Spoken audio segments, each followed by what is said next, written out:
श्री स्वामी समर्थ. मराठी वर्षाची सुरुवात आणि मराठी वर्षातील पहिलाच दिवस आणि पहिलाच सण म्हणजे गुढीपाडवा. गुढीपाडवा हा सण चैत्र शुद्ध प्रतिपदेला साजरा केला जातो. 3.5 मुहूर्तांपैकी एक मुहूर्त म्हणजे गुढीपाडवा. या दिवशी घरोघरी गुढी उभारली जाते. गुढी हे विजय आणि समृद्धीचे प्रतीक असते आणि म्हणूनच समृद्धीचे प्रतीक म्हणून आणि विजयाचे प्रतीक म्हणून प्रत्येक घरी गुढीपाडव्याच्या दिवशी ही गुढी उभारली जाते. आता ही गुढी आपल्याला कधी उभारायची आहे, त्याचप्रमाणे ती कधी उतरवायची आहे, गुढीची योग्य दिशा कोणती आहे, गुढीला आपल्याला आवर्जून या दिवशी एक वस्तू बांधायची आहे, गुढीसाठी आपण साडी जी आहे तर ती नवीनच घ्यायची आहे का, आणि ह्या साडीचं पुन्हा काय करायचं आहे, गुढीची पूजा कशी करायची आहे, नैवेद्य काय असणार आहे, मंत्र कोणता म्हणायचा आहे, तर अशी थोडक्यात संपूर्ण माहिती आपण आजच्या या व्हिडिओमध्ये पाहणार आहोत. व्हिडिओला सुरुवात करण्याअगोदर तुम्ही जर चॅनलवरती नवीन असाल आणि पहिल्यांदाच माझे व्हिडिओ पाहत असाल तर चॅनलला सबस्क्राईब करा. व्हिडिओ माहितीपूर्ण वाटला तर व्हिडिओला लाईक करा. चैत्र महिन्यापासून वसंत ऋतूच्या आगमनाला सुरुवात होत असते. वातावरणामध्ये सुद्धा बदल होत असतात.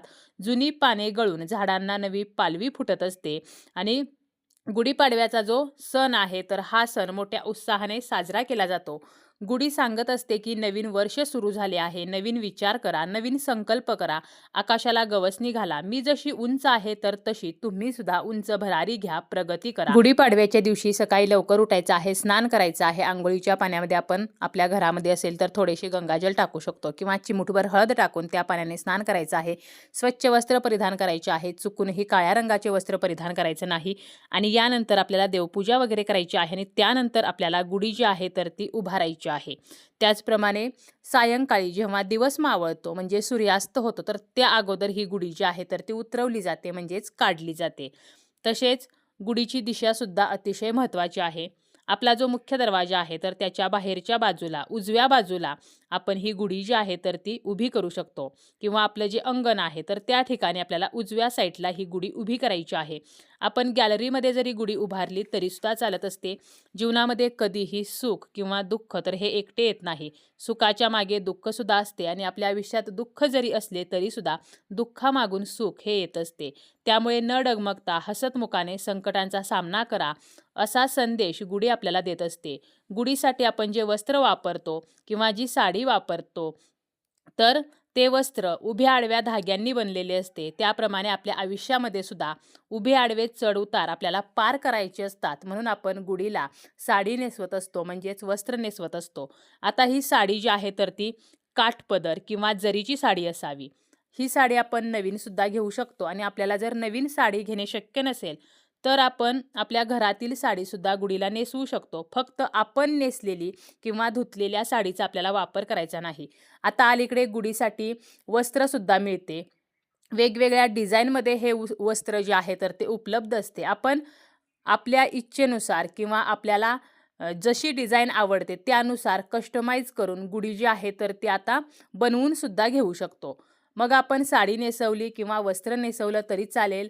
एखादं आपल्याला जे वस्त्र आवडतं तर त्या वस्त्रापासून आपण घरच्या घरी सुद्धा गुढी जी आहे तर ती तयार करू शकतो किंवा अगदी ब्लाऊज पिसाचा वापर करून सुद्धा आपण गुढी जी आहे तर ती तयार करू शकतो. गुढीला आपण जी साडी वापरलेली आहे, म्हणजे जर आपण साडी वापरली असेल तर ही जी साडी आहे तर घरातील जी करती स्त्री आहे तर ती ही साडी वापरू शकते किंवा आपण अगदी एखाद्या सौभाग्यवतीला ही साडी दिली तरी चालेल. कारण गुढीपाडव्यापासून चैत्र नवरात्र सुद्धा सुरू होत असते, त्यामुळे आपण एखाद्या सौभाग्यवतीला ही साडी देऊ शकतो. आता गुढीसाठी जर आपण सेपरेट वस्त्र बनवून घेतले असेल तर याचे मग पुन्हा काय करावे, तर मग हे वस्त्र आपण विसर्जित करू शकतो आणि आपण पुढच्या वर्षासाठी जरी हे वस्त्र ठेवले तरी सुद्धा काहीही हरकत नाही. प्रत्येक वर्षी जर आपण वेगवेगळे वस्त्र बनवणार असू तर आपण या वर्षाचं वस्त्र जे आहे तर ते एखाद्या झाडाखाली खड्डा काढून त्यामध्ये आपण गुढीपाडव्याच्या दुसऱ्या दिवशी विसर्जित करू शकतो. तसेच आपण या दिवशी जेव्हा गुढी उभारणार आहोत त्यावेळेला गुढीला आपल्याला एक वस्तू आवर्जून बांधायची आहे. घरामध्ये सुखसमृद्धी यावी तर यासाठी आपल्याला ही वस्तू बांधायची आहे, म्हणजेच आपल्याला त्यासाठी एक पोटली तयार करायची आहे. आता ही पोटली तयार करत असताना त्यामध्ये आपल्याला काय काय घ्यायचं आहे, तर थोडेसे लाल तांदूळ घ्यायचे आहेत, म्हणजे कुंकवाच्या साह्याने तांदूळ जे आहेत तर ते लाल करून घ्यायचे. तांदूळ हे अखंड असावेत. त्यानंतर 7 चिमूट पिवळी मोहरी घ्यायची आहे, 4 पिवळ्या कवड्या घ्यायच्या आहेत, 4 गोमती चक्र, 4 कमळगट्ट्याचे मणी घ्यायचे आहेत, 4 लवंग, 4 वेलची, 1 चांदीचा शिक्का. चांदीचा शिक्का नसेल कारण प्रत्येकाला चांदीचा शिक्का घेणे शक्य नाही तर आपण 1 रुपयाची किंवा 11 रुपयाची नाणी जी आहेत तर ती घेऊ शकतो आणि ही आपल्याला 11 नाणी घ्यायची आहेत आणि आपल्याला ही पोटली तयार करायची आहे. आता याच्यामध्ये जर एखादं साहित्य नसेल तर काहीही हरकत नाही. पोटली तयार करून झाल्यानंतर आपल्याला उजव्या हातामध्ये घ्यायची आहे. त्यानंतर आपल्याला 3 वेळेला महालक्ष्मी अष्टकम म्हणायचं आहे. 108 वेळेला महालक्ष्मीचा आपल्याला जो मंत्र येतो तर तो मंत्र म्हणायचा आहे आणि ही पोटली आपल्याला लक्ष्मी देवी समोर ठेवून तिची पूजा करायची आहे आणि आपण जेव्हा गुढी उभी करतो त्यावेळेला गुढीला आपल्याला ही पोटली जी आहे तर ती बांधायची आहे आणि गुढी उतरवल्यानंतर ही पोटली आपल्याला तिजोरीमध्ये ठेवायची आहे. धनप्राप्तीसाठी आपल्याला हा उपाय जो आहे तर तो करायचा आहे. गुढीला आपल्याला खास नैवेद्य दाखवायचा आहे. यामध्ये कडुनिंब म्हणजे कडुनिंबाची पाने, गूळ आणि हरभऱ्याची डाळ तर हे एकत्र मिक्स करून हा नैवेद्य दाखवला जातो. त्याचप्रमाणे आपण जो नैवेद्य बनवतो पुरणपोळी, श्रीखंड, पुरी किंवा गोडाचा पदार्थ तर ह्याचा सुद्धा नैवेद्य दाखवला जातो. हा नैवेद्य आपल्याला सकाळी दाखवायचा आहे आणि जेव्हा आपण गुढी उतरवतो त्यावेळेला गुळाचा किंवा साखरेचा नैवेद्य दाखवून ही गुढी जी आहे तर ती उतरवली जाते.